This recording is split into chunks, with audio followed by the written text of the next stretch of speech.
ladies and gentlemen, to NBR, or as we like to call it around here, Nothing But Rants, the show where I find topics that I'm oddly passionate about and I pontificate upon them. These are not hot takes, but rather takes that I'm hot about. What's up? Really like that. You really like that?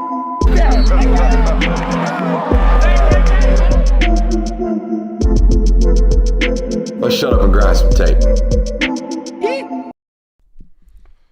What is up, ladies and gentlemen? Welcome into the Film God Network here on a beautiful Tuesday evening. I want to say first and foremost, this is an extremely, as I get myself settled, an extremely competitive industry. All right, as I'm driving in from the press conferences over in Athens today, I'm looking on my phone, and I shouldn't have been looking on my phone, but I was looking on my phone. And I see everybody. Everybody is live right now. Everybody is giving college football reactions right now to the college football playoff rankings, which is exactly what we are doing right now, right here today. So if you are watching us, if you have chosen to come here to get this information, to get these reactions, first of all, thank you. All right. If you're new to the platform, go ahead and hit that thumbs up button, like, subscribe, rate, and review. We've got a tremendous show for you planned all around the college football rankings, including another rant from me regarding the most boring and the most lazy take that I continue to see on social media for some inordinate reason or undane reason, whatever, some random reason, some stupid reason. But last week, college football playoff rankings had Ohio State, UGA, Michigan, Florida State, UW, and Oregon, Texas, and Alabama. Nothing happens, nothing changes with the top 8, okay? Only 2 teams in the top 12, obviously last week lost, that being Oklahoma and Missouri. Both of those teams drop out of the top 12. Interesting to see Oklahoma drop below Missouri in tonight's rankings.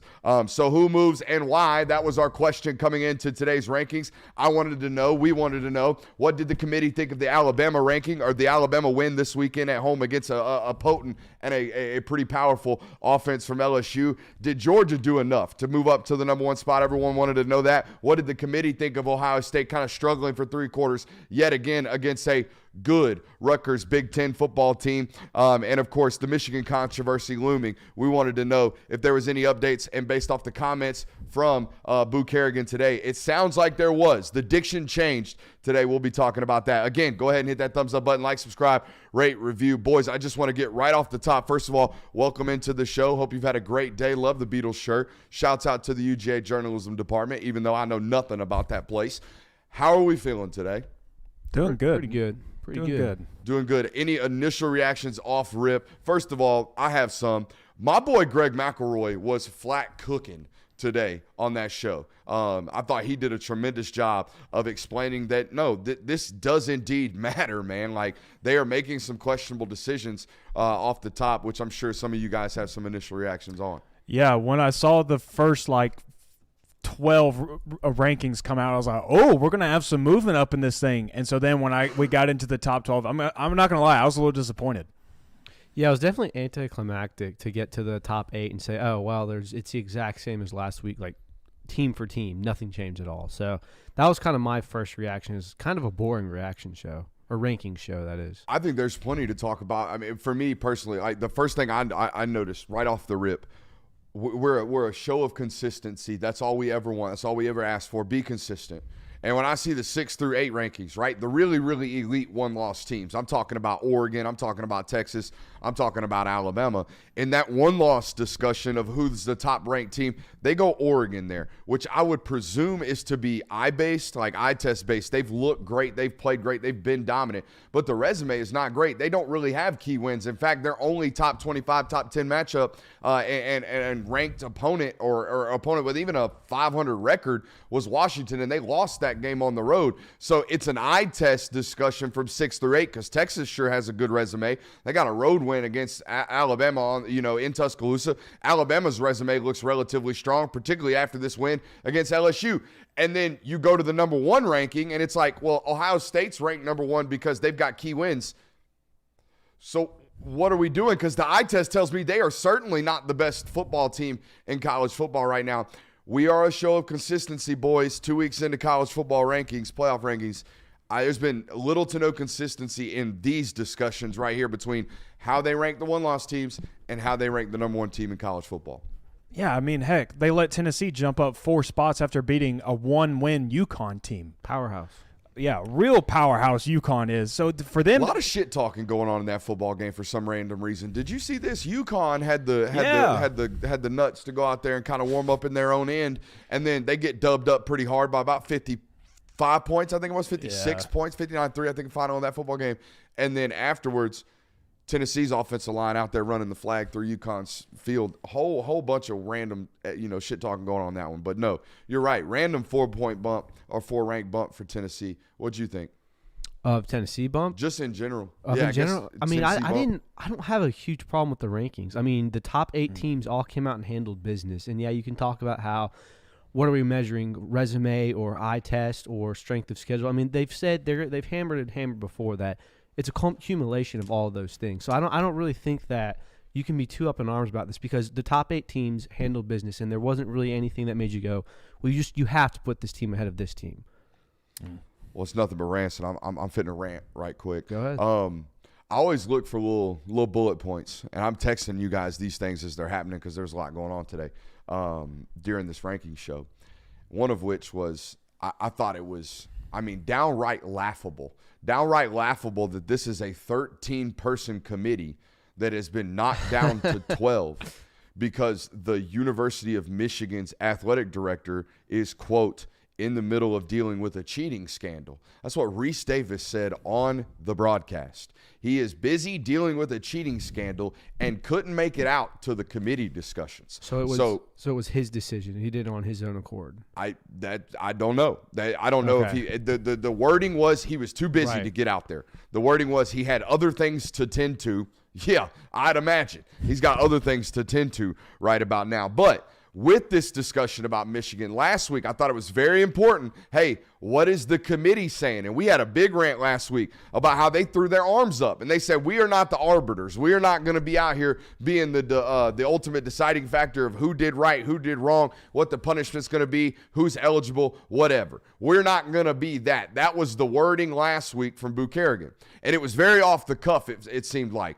His voice returned a little bit this week. It sounded kind of like still sounded rough, but it sounded like he was bouncing back just a tad. So shouts out to Boo and that larynx.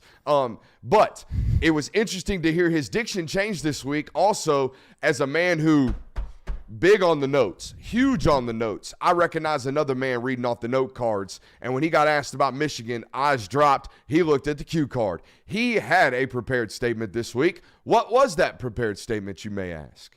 All right, his statement was, and I quote, all right, let me look for it. We are here to judge those who are, quote, eligible for postseason play. All right, that was the diction and that was the wording, which made my mind kind of rumble. Are they expecting some type of postseason ban for Michigan from the Big Ten? That is where this next discussion goes. I thought it was interesting. The panel took it that way. The very next, discussion when they got back from commercial. What are they going to do with Michigan? I have settled on the fact that the coaches get all the smoke here. We're going to protect the players. Players remain eligible, which means the team remains eligible. But, I would not be opposed to Jim Harbaugh getting some type of suspension for the rest of the year or whatever it is, and then watch him run off to the NFL. Because what I don't feel comfortable having everybody know that this is what happened, all right? Interesting, some of the reporting coming out today about all the Big Ten coaches kind of ganging up. Also interesting to find out where that leak came from. I read Pete Thamel's initial reporting, I believe it was, on this new Michigan report that if you read the wording, whoever's leaking this information from all these Big Ten coaches, he's very clearly trying to get on the favor of Jim Harbaugh. At one point, it says that you got to go read it. It's pretty wild. But anyways, this new Michigan stuff, I don't think it matters. They cheated. If they cheated, the punishment's got to come down to Harbaugh, not necessarily the players. I'm fine with them remaining eligible, but the diction here from Boo Kerrigan was what I was paying attention to. Yeah, I think McElroy had a great point on the show where he said you can't punish 18 to 23-year-old kids who this might be their last year of eligibility or this might be their last shot to win the title for something that your head coach did, whether he did it or not. He claims he has no ties to, but I think we all know by now that's kind of bullshit. Yeah, it'd be super unfortunate to see the players suffer from this, especially because, I mean, they work just as hard as they typically do, regardless of what was going on behind closed doors or on an opponent's sideline or whatnot at other different football games. So don't want to punish them and punish their opportunity of what they could do in this season or the upcoming seasons or their final season, like you said, before they go off to the NFL or graduate. But something has to happen, and it specifically needs to happen to leadership who is responsible. Yeah, we'll see what ends up going on there. I don't want to see the comments about due process were correct. I do want to see them get to the bottom of things before they make a decision. But here's the problem. All this stuff is getting really, really muddy at nobody's expense and nobody's fault other than Michigan. And that kind of sucks for the rest of college football, decision makers particularly. The rest of us, I think, will be fine because the product moving forward will play out fairly. I feel comfortable about that. At least we caught this midseason. At least we didn't have another 2 years of postseason play where, Michigan's out here sending guys 4 weeks in advance to check out college football playoff opponents. So that's pretty safe and makes you feel all warm and cozy about this if you could possibly do it. So my question to you guys and my question to the chat is, how would you rank them? Who would you rank at number one right now? Because I think we all feel comfortable and all feel safe about the fact that we don't believe Ohio State to be the number one team in college football. That's what I thought was so funny last week, is everybody was saying, yeah, Ohio State should be number one, but nobody thinks that they're the best team in college football. And, you can get away with that, in my opinion, for the initial rankings because they did have the best resume and they did have two of the best wins in college football. So it's fine to put them at number one then. But I think the whole point of why we release these every single week and why we do a whole big show is because that these things should change based on week-to-week basis of the eye test, of the resume, of all these other things that go on. And so if we are doing that, then I would say there probably did need to be a change at number one based on what happened this last weekend, based on what Georgia did against number 12 Missouri at the time, who's still ranked in the top 25 and didn't really bump down too many spots. So obviously the committee still thinks very highly of Missouri. So I think that there probably should have been a change at number Honestly, one. that was my biggest rant today. It does matter. This matters, right? And I know people will go out and go, well, it's only week 2 and the rest of the college football slate will play out. And I tweeted about this just now. Save that take. Take that take somewhere else, because everyone right now giving analysis that you've watched, you will listen to, you yourself, even Ohio State fans. I thought Kirk Herbstreit said it best. Even Ryan Day knows that this football team at Ohio State has holes. They have issues. They are not the best team in college football. Everyone listening and everyone talking right now believes that Ohio State is not the best team in college football. We all believe that, yet this committee, who is responsible for making the right decision a month from now, all right, believes they are. And they think wrongly of how this sport is going through or how this sport looks 10 weeks through the college football season going into week 11. That, to me, matters, because you can't sit here and complain about whether or not they're going to make the right decision in December when they're clearly not making the right decisions right now in November. And here's the problem. Here's the major problem. Normally, this doesn't matter. Normally, all this stuff sorts itself out. So if you have that type of opinion, that's fine. But guess what? We might finally have it. It might finally happen. The last year, there's a 4-team playoff. We might finally have 5 undefeated Power 5 football teams to come out of their conference championships. And even if we don't, it's still going to get really, really mucky. It's still going to get really, really muddy. And there's going to be a tough decision, all right? And right now, we don't feel confident about whether or not they're making the right decision at number one. All right, so save the takes if it doesn't matter, because they're showing to me that they're not exactly 100% trustworthy with the decisions of this sport that we all love so much. So just hold those opinions of this stuff doesn't matter, it'll all sort itself out. Because what if it doesn't? What if for once it doesn't? Because it might not sort itself out, and we're 3 weeks from that happening. Think about that. That's insane to me. We're 3.5 weeks from sitting here going, well, shit, who do they pick?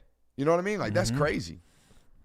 I don't necessarily have a problem with Ohio State staying at 1. And I think I'm kind of the minority in that. I mean, the problem is not I think it is kind of fair to say Ohio State isn't clear and cut the best number 1 team. No one is. I mean, you've got people saying Florida State is, people are saying Michigan should be, Georgia. It's all based on different things. I think that's the issue you're running into, is that it's not that Ohio State isn't far and away not the best team. It's that you can't really decide who is. And I think the fact that they had Ohio State at 1 to start the rankings, and then the fact that you also now 1 through 5 didn't really do anything to show you far and away that, okay, that's the clear and cut number 1 team. They need to jump so-and-so. I think that's why they're staying right there. Here's where I want to push back. I'm not in a disagreement with you that I don't know who the number 1 team in the country is.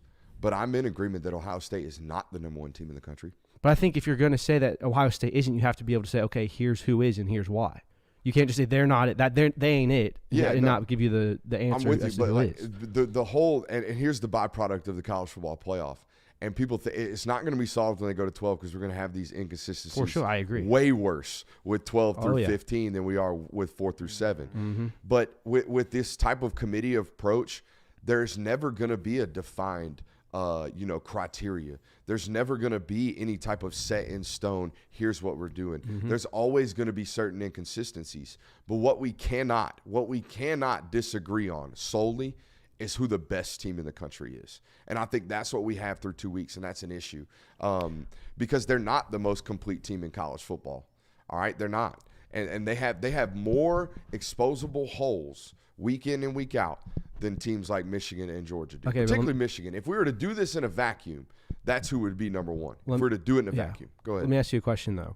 If it was put any other team there, would we not be having the same discussion? If you had Georgia, if you had Georgia at number one, if you had Florida State at number one, if you had Michigan, if you had Washington, would we not still be saying, I don't think they're the number one team in the country, clear cut? I think there's a line here. I think to me it's Michigan, Georgia, and Florida State. I'm fine with, and maybe Michigan and Georgia particularly. I think they're in their own category. And honestly, I really do appreciate you playing devil's advocate here. But you're the only, you're like the one. You're like the only dude. And I know you're doing it because you're doing a good show and it's a great job. But I don't think you truly believe Ohio State is the number one team in the country. No, I don't. And that's fine. But they're not number one.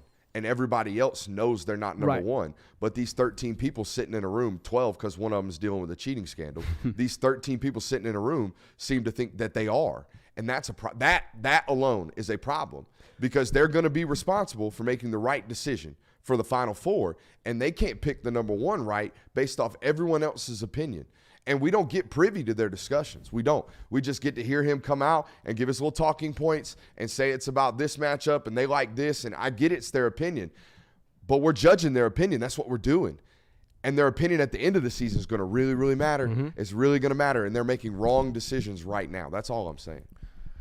It's just the lack of inconsistency across the board. Like I said, when the first 10 teams came off the board, I was like, oh, we're going to have some movement in the top 8 probably.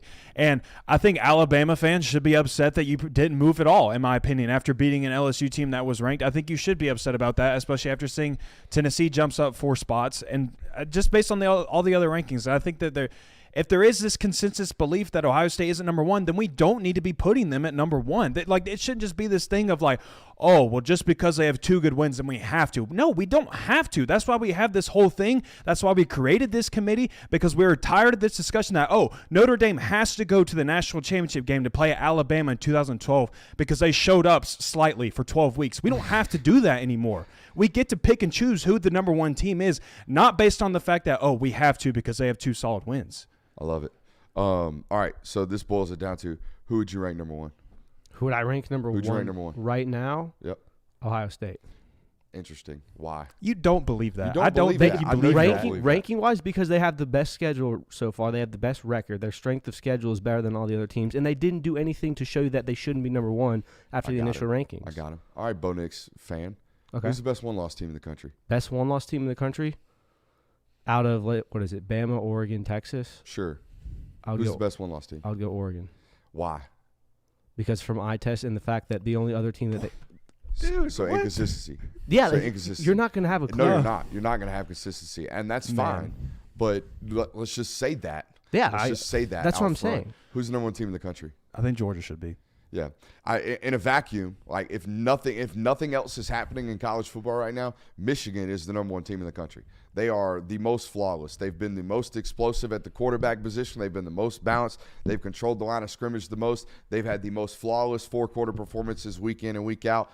But there's this huge freaking cloud hanging out over them. So to me, it's Georgia. Georgia's the number one team in the country, and that's who would be ranked number one. I would have Michigan number 2, Florida State probably number 3, and then Ohio State number 4. Because I would walk through this with the known commodity, and I would be out front and forthcoming with the fact that it's not going to be consistent. Sometimes I'm going to go with my graphics utilization tactics. You know what I mean? Sometimes I'm going to go with the eye test. Yeah, I mean, this isn't – if you're doing it based on just like we're factoring record, strength of schedule, all that, it's just the BCS. That's all you're doing at that point. That's why we had a committee, because we could have eyes, real human beings look at this and say, yeah, their record's better. Yeah, their team looks better than this, but I still think this team is better than this team.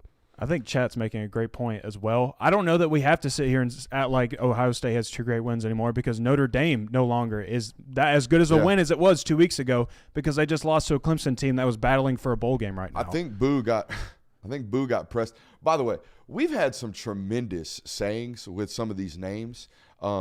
Hey, Bo, it's Booger today was nuts. Hey, Bo, it's Booger. I think that he said was yo. wild He started to hear. with yo. Yeah, he's like, hey, yo, Bo, it's Booger. First of all, I knew it.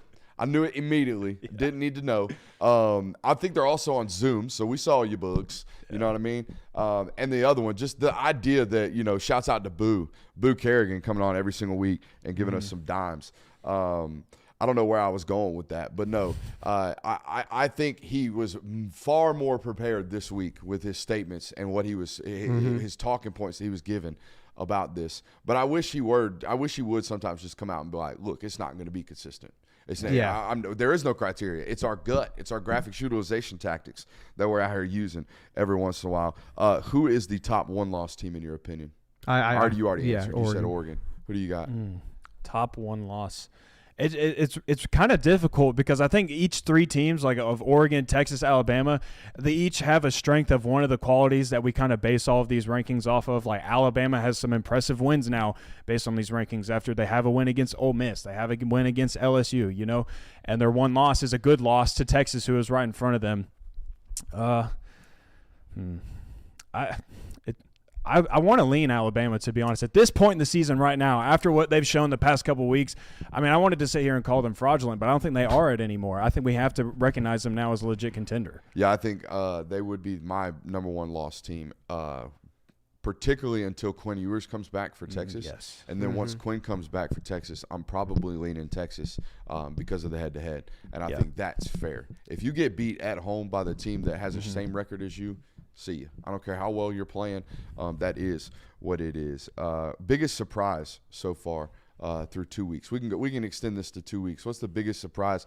I'll give you mine off the top. I was shocked there was no movement. For all the people that claim that this is a TV show and this is about TV products and this is about talking points and this is about a TV show or whatever, they didn't give us any nuggets. They didn't give us anything to really be like, oh, they moved such and such. No movement to the Bama win, to me, was a major surprise.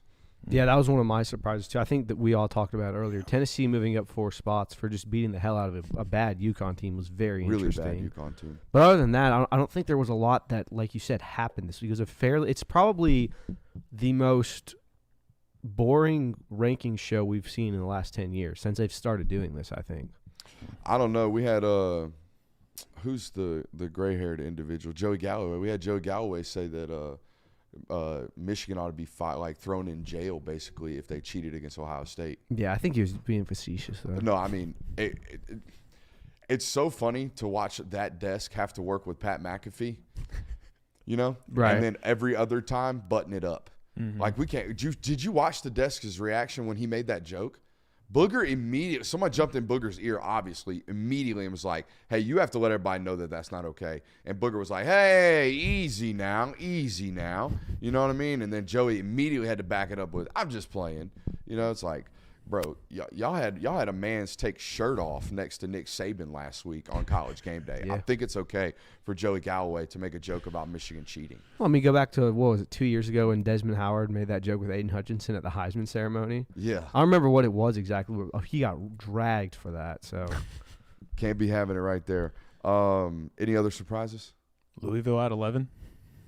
That we had them as that team that was like, hey, this is last year's TCU if they can do it. I mean, there's still technically a path Louisville gets into the playoff. Yeah. It's slim. There's a lot of hoops you got to jump through, but they've still, 1 through 11 still has a shot of making the playoff.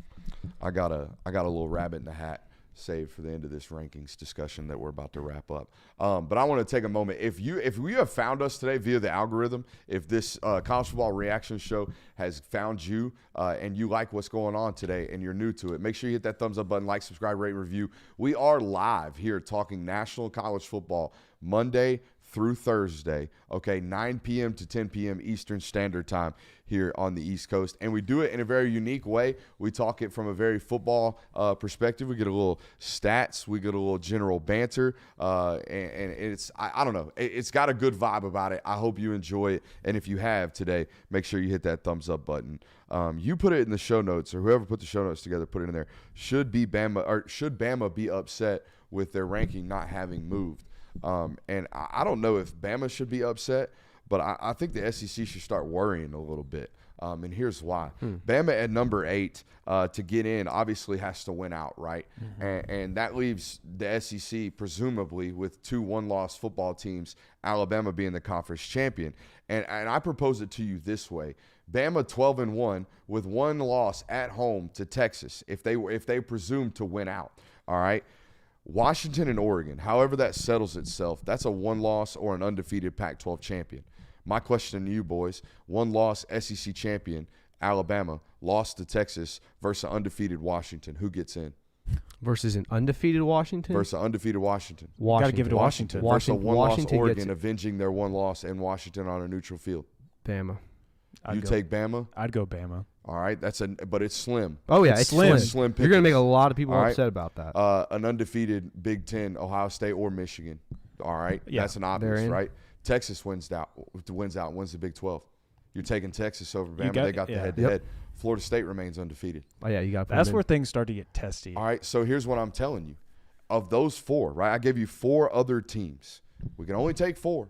I gave you 4 other teams. The only one you told me without a doubt was if Oregon wins out in the Big 12, and you have this 1-loss type If of Washington discussion. wins out. No. If Oregon avenged the win, y'all said you would take Bama over Oregon. The rest of those scenarios, very likely scenarios, by the way, Ohio State or Michigan winning out in the Big Ten is very, very likely. Yep. Texas winning out now in the Big 12. They play 3 teams that basically live on running the football, and you can't run the football against Texas this year. No, you can't. All right? They're basically going to win out. Florida State's winnable path looks very, very easy. Guys, the SEC might not play in the college football playoff this year, and they might be doing it to themselves. I don't know about that. Look, It's a very, but- very obvious path to this happening. But here's my thing is that, and this is why we said it last week of Florida State, you should be taking note of what the College Football Playoff Committee thinks of you as an undefeated team right now and where you are, that you are at 4. So technically we can list you as next team out essentially, because if something happens, you're going to be the team that gets bumped out. And so your whole hope as a Florida State fan right now is that Louisville keeps on winning. They stay in that position of a top 12, top 10 team. And so that way when you play them in the ACC championship game Presumably throttle them. then you look a lot better at the closing minutes, because we know that those wins later in the season, those are the things that matter a lot more than you winning right now. I'm just saying this stage right here, this room has a tremendous amount of SEC bias. We know this. No, for sure. We know this. Right. All right. That is well known and stated. All right. The SEC looked like dog doo-doo to begin the season in interconference play. This is a down year for the SEC. We all know this. Is it? It is. I mean, the head-to-head matchups tell you that. They should. All right. So if it is indeed a down year, and they do have the one loss, you're not automatically guaranteed to win the debate, is all I'm trying to tell you. No. And that's what you should notice. But if it didn't get tipped off this weekend or today by these rankings, then that's one of the takeaways that you should have. Bama not moving after beating LSU at home tells you what they think about, what potentially could happen down the road. Bama might lose out on this discussion if they are a 1-loss SEC champion. And that, to me, is bonkers. Yeah, That's it's nuts. bonkers. I still can't see that happening. Why? Because SEC's big brother? The SEC's never had a 1-loss conference champion not get in. We've never had other options like this. Pac-12. We haven't. The Pac-12 Pac-12 always eats itself. You Yeah. make these jokes It's every still week. going- it's the still Pac-12 going to. always eats itself. And you still think it's going to happen. It's going to happen. Washington looks like they've gotten past their stretch. Oregon has to get by USC this weekend and then face off against Washington. the path is there for the Pac-12 to not have Pac-12 to itself. It's certainly there. I mean, it's always there. Yeah, and Alabama could lose to Auburn, and we could not be having these discussions. Right, but I think the fact that you still have 3 SEC teams in the top 10. Yeah. Like I said, 1 through 8 last week handled their business. There wasn't much reason. It's not like anyone really said, okay, you have to jump them. This team has to jump certain team. I think if after this upcoming week, if everything remains status quo, that's when you have to start worrying. But right now, I don't think it's a major concern yet. You're still early in this ranking stuff. There's enough big matchups this weekend to where there is no possible way that things stay the same again this weekend. Yeah. After the games that will be played on Saturday, exactly. There is no possible way that this top 8, top 10 can stay the same. Well, number 1 will change if Georgia wins on Saturday anyways. Right. So maybe that's what the committees left themselves open for. Mm-hmm. Maybe. I have no idea. I think that's also what kind of the committee, they looked down the road and said, okay, there wasn't a lot this week that makes you say this team has to jump this team. But next week, you've got Georgia playing Ole Miss. You've got who else? What is the other big game? It's Michigan and Penn State. Michigan's playing Washington Penn State. Plays Utah. Yeah, so there's a lot of top 25 Oregon plays matchups USC. coming in. So it's like there's going to be movement next week. I think that's what the committee's banking on. Just your job is to show up every single week and give me the top 25 football teams. Mm-hmm. And I'm not saying I have to agree with you every single week, but we can't all disagree with you. And I think that's my final point there. Before we move on, though, who is the football team on here right now most likely to win out? That was a note we had on here. I guess of the remaining undefeated. So there's 5 undefeated teams left. I was going to say 1 through 11. 1 through 11? Yeah. You want to go all the way to basically the elite 1 losses to have a chance? Yeah. All right, that's fine. Who you got? I was going to say Florida State. I don't think there's a lot of – I think their conference championship's going to be easier than all the others. And the remaining schedule, your game against Florida is not going to be very hard. Your game against Miami is not going to be super hard. You have to stub your toe to lose a game, whereas if you're a Georgia or if you're an Alabama or if you're an Ohio State or Michigan like that, you still have tough matchups left. I think Florida State's a good one. Alabama's a good one to say. I mean, their last remaining regular season games, very, very winnable games. The only question mark for them is if they end up playing Georgia in the SEC championship game. I think they have a very favorable slate to win out, and I think you could say the same for Texas as well. Let me make sure this game – no, never mind. I'm going to let you know I already saw the Bama line because it freaked me out. Spooky line in that Bama-Kentucky game. Have you seen that? Oh. No. Well, then I'll guess it. But Real weird. Yeah. Real weird. We'll go ahead and give you that one if you guess it within a point because it's like, I don't know, freaky. Don't give me I don't want to ruin it too much. All right, teams I think are most likely to win out. Penn State, just kidding. I think Texas has a really winnable path. Yeah. Malik Murphy, I think they survived the holy shit he looked young football game last weekend against Kansas State. And that defense, man, a Steve Sarkisian defense, how about that? A Steve Sarkisian defense out here absolutely strapping it up on that side of the football. I think both Pac-12 teams have a chance to win out until they see each other. Yeah. I think they got past their kind of slate. I do like Michigan's chances to win out as well because I like them over Ohio State and definitely over Penn State this weekend. So it is there on that horizon. Georgia obviously has the toughest slate remaining, but I like their odds because of some of the stuff that we're going to be bringing in TTD. We have one of the just absolutely one of the craziest flame-throwing stats and film observation comparisons that I think I've ever had in my career. And I think it's a combination of a film guy and a stat guy melded together. You know what I mean? Shouts out to Ricky Bobby. Any other thoughts, reactions, notes, comments, concerns about the rankings before we go on to guess the lines and the rest of our Week 11 reactions? Shout out to Tulane, keeping the group of 5 alive. Hey, amen. Air Force, thank you for your service, and thank you for ruining any opportunity, Army, for a non-Power 5 service academy to play in a New Year's 6 bowl game. Apparently, they're not out here to help each other. Apparently they hate each other. Yeah, they hate each other. Which is weird. I don't like to hear that. No. You know? I know we're pretty strapped up when it comes to our international security, when it comes to us versus the world. I like our odds. We would definitely be power ranked number 1. Mm-hmm. But I don't like to hear that the Army and the Air Force ain't out here, alley-ooping to one another. It's a sibling rivalry. That's fine. But if my brother had an opportunity to play for a New Year's 6 bowl game, if I maybe just, didn't jump out to a 17-0 lead, I might do it. No way. I might do it. No way. You know, bro. I know our servicemen are all about honor and dignity and all that good stuff. Way, but hey, bro, you got to do it for the whole team. You know, think about we, not me, in that situation. We need to get y'all on that New Year's Six bowl, bump up them, admissions tickets to our Air Force, cause, the wars be fought in them airs nowadays. They ain't really ground fighting nowadays. We need them Air Forcemen, man. Them airmen. yeah, but they still hate each other. That's not gonna change. It's unfortunate. It's unfortunate. I love it. All right, do you want to play Guess the Lines? Let's do it. I want to go play ahead Guess the and do Lines. it. This is your segment, Jay Will. Take it away. Alrighty. Welcome to tonight's show between our two regular contestants. I don't know the record of the wins and losses for them, but it's pretty We evenly, need to I start believe. keeping that. I think you're up a series here. Yeah, we'll give Kirby the lead right now, but it's a tight one, ladies and gentlemen, coming down to the wire. First one we got is a top 10 matchup, and it's between Michigan and Penn State. Penn State, wide out, home game. Might give them a little bit of favoritism in this, but what you Ooh. got? We'll go with you, Christian, first. So, Penn State is clearly the lesser of the two teams in this Dog. matchup. What? Dog. Yeah. Yeah. Michigan obviously has this black cloud looming over them. Happy Valley's a hostile environment. Whiteout. Black cloud meets white out. Yeah. Ooh. Yeah. Ooh, I I like believe that. that's called a tornado, maybe. I don't know.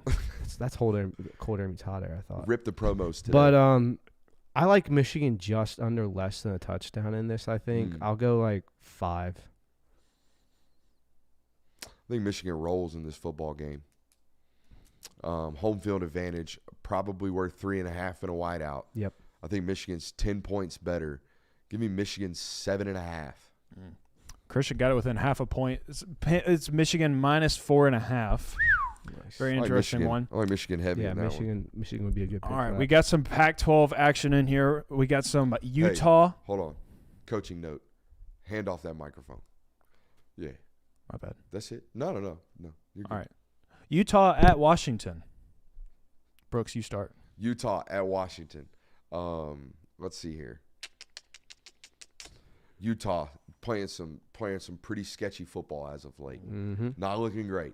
Okay, that mystical fun ride of third string quarterback play, fourth string quarterback play. Shit ain't so sweet now, midway through their Pac-12 slate. I like Washington. Washington's at home. Give me Washington 6.5. Really? Yeah. I think Washington gets a touchdown in this. I'll go 7.5. It's Washington minus 9.5. Wow. Yeah, That almost makes 10 sense, points. though. I mean, Yeah. it's a home game for Man, I'm Washington. really bad at this. Nah, you're good, man. Yeah, I'm really bad at You this. got some time to bounce back. All right. Washington's favored by almost 10 points. Yeah. Yeah, Utah can't score, I guess. I guess That's what they're probably the thinking. reason. If I Right? had to Haven't guess. they been held under Yeah. outside of USC held them to 35 points. I think Vegas is basically banking on Washington putting up at least 35, and I don't think Utah can do that against any defense. That's correct. What else we got? All right, based on the movement we saw in the cultural playoff rankings, this is a really tight one between Tennessee, who is now 13, and Missouri, who got dropped back 2 spots to number 14. Ooh, 13 versus 14. Before we get into this, I want to give some brief analysis on this football game Go ahead. because I don't know what in the hell Missouri does here. Missouri is a stack the box, send the pressure football team. What do you do when you face a Tennessee squad that's like 3 guys, 4 guys way outside the numbers, 6 guys in the box? I don't know what Missouri does. How do you remain a blitz man football team, a blitz cover 3 football team against a football team in Tennessee who spreads out that far? This is really, really Gauge 8 the intriguing. whole game. Huh? Running Gauge 8 the whole game. Essentially, basically, you have to sit out there with your corners and safeties and now kind of exchange and pass off their stacked bunches and stuff like that, and still just send pressures with the linebackers and one safety. Yeah. I guess, but it's intriguing to me because against every other football team in the SEC, for the most part, Missouri can remain their man pressure football team, but with a team like Tennessee who does this much spreading out, it's hard to stack the box so much like that and not get beat over the top. I think your best path to success is, like you say, load the box because Tennessee loves to run to set up the pass and force Joe Milton to dink and dunk it down the entire field. Don't let anything behind you. Run a really deep cover 3. Basically, because we've seen Joe Milton struggles with accuracy issues. He's not going to put it on the dot every single time. And I think if you force him to march you down the field consistently, he's going to make mistakes. So I think that's your path to victory. I like it. All right, let's actually play the game now. Guess the line. Is it my turn or is it yours? It's yours, I think. It's yours. Damn, this is probably the biggest toss-up matchup for me. It's in It's where at is it? Missouri. It's at in Missouri. Columbia. Which apparently they have to teach their fans how to do all their chants. Have you seen this video? No. Oh, my God. Oh, God. When you get done with the show today, you got to go watch it. That's sad. They had like 12 students in an empty stadium go through there and like explain all the things in like a 6-step. It was like 4 minutes long. That's It was nuts. It was way too long. But yeah, they have to walk their student section through how to cheer for their football team. Interesting. Interesting. It means more here in this conference. I don't know if y'all knew that. Well, they're new. Yeah. Or they're Newer. newer. Yeah. it's 10 years. I think Missouri would be favored on a neutral field in this game, but Yeah. my gut's telling me Tennessee. Give me Tennessee 2.5 because I think that's probably that's just what my gut's telling me. I can't really give analysis on why. I'll win. Just say Missouri's favored. I think Missouri's favored in the football game. You'd be wrong. Tennessee is favored by 1 point. So that's how almost close they official. think this football game is. So I then- think it's going to be down to the wire as well. Yeah, I for mean sure. you might as well bet money line on that. Man, I trust the quarterback play in that. Who's not going to turn it over the most? I trust Brady Cook a little bit Yep. more in that Yeah. situation than I do Joe Milton. Absolutely especially agree on with the road. that. Yeah, Man, it's going to be a good football game this that's weekend. what I'm looking It's forward going to to. be a really good football game. Is that at 3:30? That I think is so. 3:30. The 3:30 kick. Gary D on the call?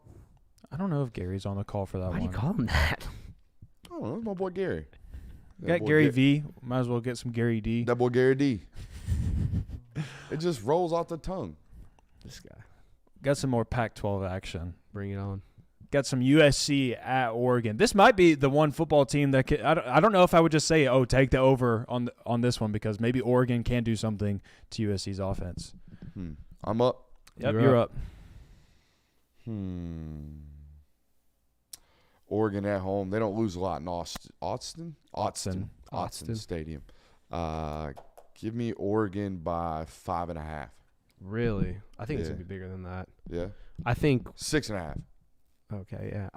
I think what you saw from Washington or USC this past week against Washington, they can't field a defense. And I think with as efficient as Bo Nix has been playing, even the fact that USC is going to be the best defense that they see, or Oregon's going to be the best defense that USC sees all year, and we saw what happened when they played a half-decent defense against Notre Dame. I think Oregon rolls in this game. It's going to be 2 touchdowns at least. 2 touchdowns. But what's the line? So like 14. Really? Well, I'm glad you went with that because it's Oregon minus 16.5 points in this football game. That Holy doesn't- shit. Yeah, I mean, think about it. Oregon's the perfect team to stop USC because they have an efficient enough quarterback to score against Caleb Williams. I think it's actually the other side. If you remember, and you guys do, Dan Lanning as a defensive coordinator and a defensive mind, I highly doubt ever gets beat by trickeration. Nope. Yeah. You know what I mean? Yeah. He's going to have them eyes right. Oh, yeah. All 4 quarters in that football game. That's what I'm saying. That's so many points, though. Yeah, but that's what I'm saying. 16.5. Like, it's the perfect matchup. Oregon has the perfect Dude, defense I'm to pounding USC to cover that late. I wouldn't say you're crazy for doing that, but on paper, Oregon has the best defense USC is going to see, and they have a quarterback who's efficient enough. And USC's defense is terrible. 16.5, though? Yeah, that makes sense. I was thinking like 9 when I was first pulling it up. That's we think they're going to lay down Yeah.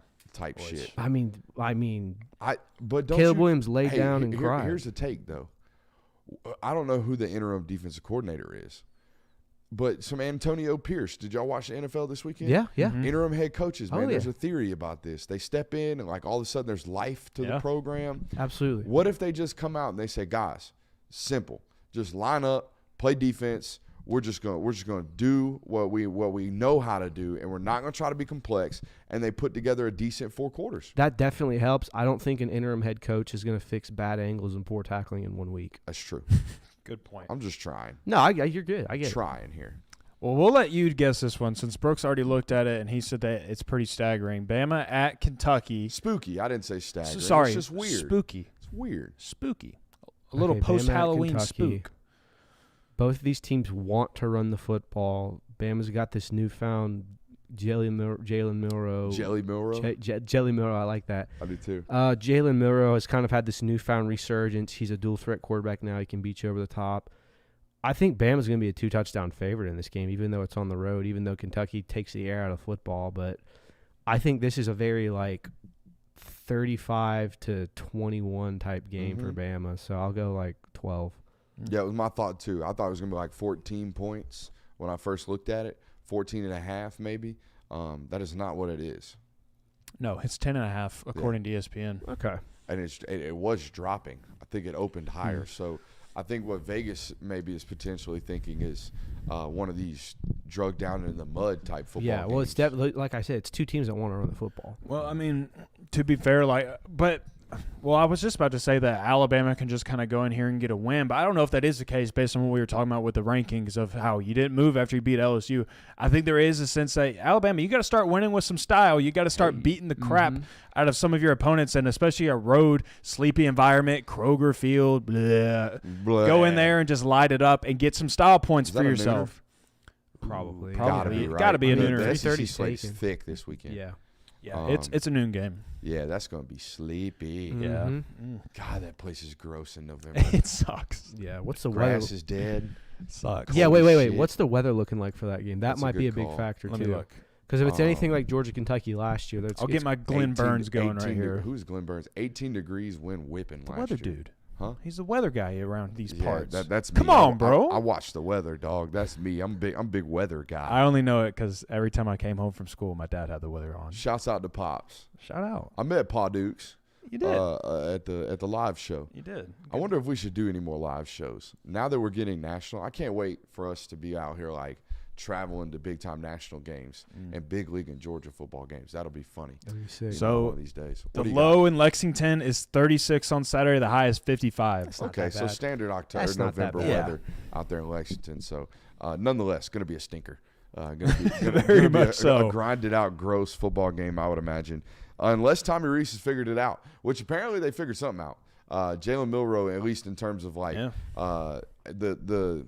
the balancing of the deep threat action with the legs was really well timed, and they were dominant on third down. Yeah, it against helps. LSU. It helps that you play LSU's defense. That's true. They are pretty horrendous. There were some awful. design runs, though, in the football game after we talked about it last week. And Shouts out Kyle Henderson. yeah, We've been Kyle saying Henderson, it all season. Kyle Henderson was like, they have not done many design runs, which I thought was shocking. You know, I figured that's pretty much a lot of what Alabama was doing offensively.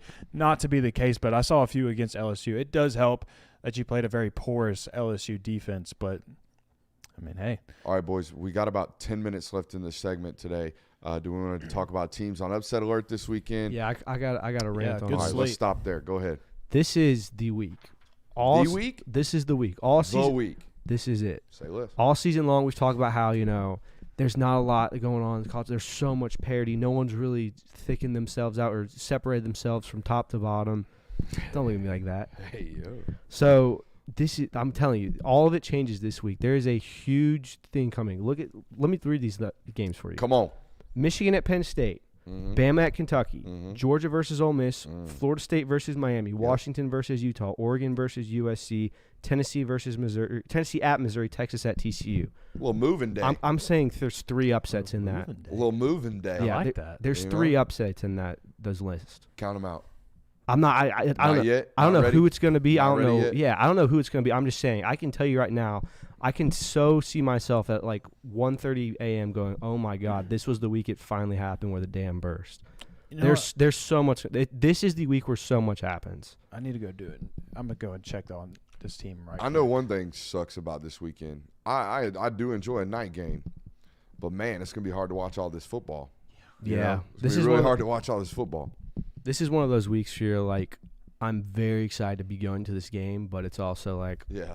I do kind of wish I could sit down. Also, and channel Fox, surf. get over yourself. Get rid of this big noon kickoff. It is the worst. Really? It is the worst, man. Really? I don't like it. I mean, I used to think it was cool to have a good game at noon, But no, dude. Michigan, Penn State in a whiteout is supposed to be played at 8 o'clock at night. Dude, yeah. That bitch is not supposed to be kicked off at noon. You're right. That's a great point. Like, if I was a student at Penn State and, like, we I'd get be our chapped, whiteout game. Bro, I would be chapped. Oh, for and sure. you're like, all right, get in the stadium, ladies and gentlemen, at 11 o'clock in the morning for the whiteout game. Like, that should be at night, dude. I fully agree. That game was played at night a few years ago because there's that clip of Penn State versus Michigan, and Michigan has to call a timeout on the very first play of the football game. Dude, whiteouts at night had Justin Fields thinking he was fitting to be a Nittany Lion. Think about that. That's true. Yeah. Fitting to be a Nittany Lion, that swag, dude. Gonna go wear that ugly blue and white uniform. Most Ain't no overrated, way. most overrated uniform. in Oh, college it's The gross. literal Equate Alabama uniform.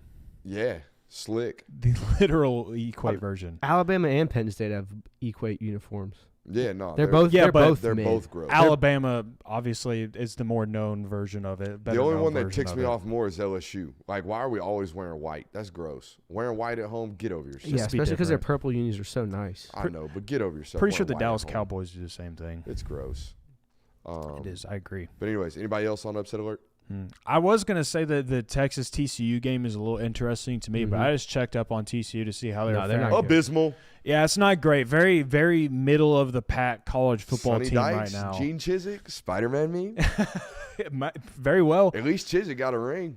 Yeah, at least. He Yeah. at least cashed in on And his it's Cam quarterback. Newton jersey. Yeah, how many- Statue. We've kind of had this conversation already, but Yeah. how many years of this does Sonny Dykes have before TCU says, "All right, we gotta You got to ride the Mo wherever the Mo is. Does he still have momentum in the Dallas-Fort Worth area on the recruiting trail? That's my answer Yeah. to that question.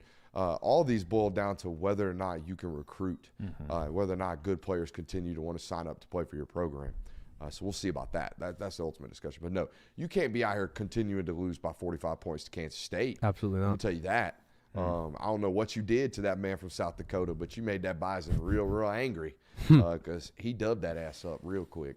Yeah, now you're lost to Colorado at the start of the season. Not looking too great either. Nah, Colorado just fell off the face of the earth.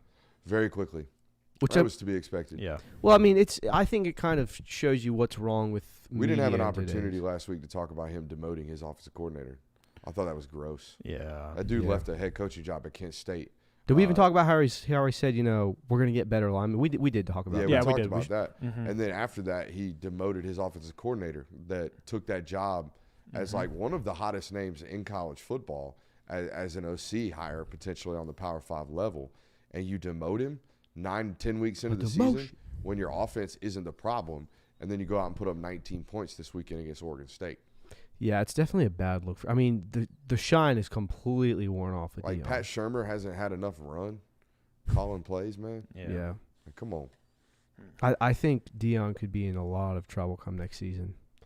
I don't know, man. Like it's hard to restack your roster once you've already like dove into the transfer portal. Was getting Shadur back at least. Well, yeah, he's good. That was news today. Shadur and Shiloh coming back for another year of college football. You put it in the notes. Kirby Smart has a statement to make. No, that was No, me. that was That him, was my Kirby. statement about. Oh, you got a statement. I did. Basically how Oh. this is the week where shit hits the fan for That college was the football. statement. We're gonna. I predict we'll see 3 top 11 teams lose. 3 top 11 teams lose. I like it.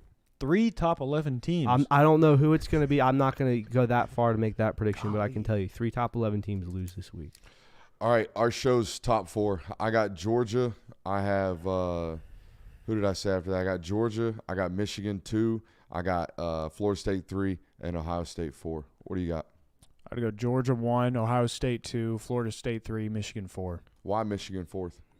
Because they're the only team in the top 4 right now that doesn't have a valuable win, I would say. That'll change this weekend.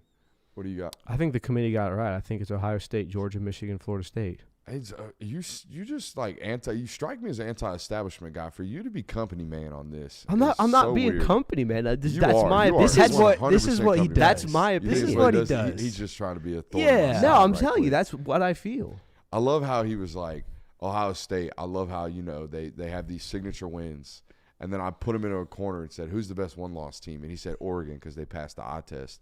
Ohio State out here looking like Dookie on offense for Yeah. 3.5 quarters. Look. And you talk about they the number 1 team in the country. Look, I think we all had. We agree. You had to put Ohio State at 1 last week, right? Yeah. With the schedule they had, there wasn't anything that Ohio State or Georgia did that would make you say those teams need to flop last week. That's my point. Even if Georgia did get their top 15 win, I don't think it was so astronomical that you said, oh, my God, this is clearly the number one team. That's my point all along. Every team came in and handled business, so much so that you can't go back and say, well, these teams need to flip-flop. I think you have to look at it as should they be able to jump, not as we need to wipe the slate clean and make a new top 25 every week. So you like Ohio State's top 15 wins over Notre Dame and over Penn State, right? That's what you like? Yeah, those are signature wins. Georgia's got a top 15 win over Missouri and an at the time top 15 win over Kentucky. A Kentucky team that's fallen out of a Notre Dame team that's fallen out. Yeah, absolutely. I'm saying. So I get again. It's so interchangeable. I think that wait till this week. If Georgia beats Ole Miss, absolutely they're the number one team. That's what I'm saying. They didn't do enough this last week to make you say that's your number one team. Only closing statement I'll make is if Ohio State's wins were that valuable to put them at number one, then you have to show value to other teams getting top 15 wins as well. And those are more current, those are more reliable than based on what Ohio State did 4 weeks ago into the season. And just to let you know, like if I were to be consistent on something, it's the fact that when you win and what the wins looked like at the time, that matters more to me. You know what I mean? That Ohio State-Notre Dame game was vital. Those were two top 10 teams. They played like top 10 teams that night. What Notre Dame looks like 7 weeks later doesn't matter because they're not. That's not the time that they survived the battle. They survived the battle when that team was good, when that team was great, right? I am far more in the what did it look like the day you beat them, right? Yeah. Georgia beating the shit out of Kentucky will not look any less impressive because Devin Leary continues to shit the bed the rest of the season. They looked great that week. I remember it as a great win. It will remain that as such moving forward. Moving forward, do bad wins go in the same category then? Give me an example.